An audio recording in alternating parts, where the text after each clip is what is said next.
बहुत समय के बाद स्कूटी को ले आए हम रिपेयर के लिए। तो आप देख सकते हैं स्कूटी की हालत बहुत बेकार हो रही है।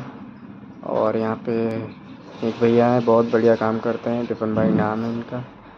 और इस मार्केट में मोस्टली सारा ही काम होता है, चाहे स्कूटी हो चाहे बाइक हो, कुछ भी हो, डेंटिंग पेंटिंग। और मुझे इस स्कूटी में सब कुछ करवाना है, पेंट भी करवाना है, जो डेंट पड़े हैं वो भी निकलवाना है। सारे ही काम होंगे तो लगभग 4-5 दिन लग जाएगा।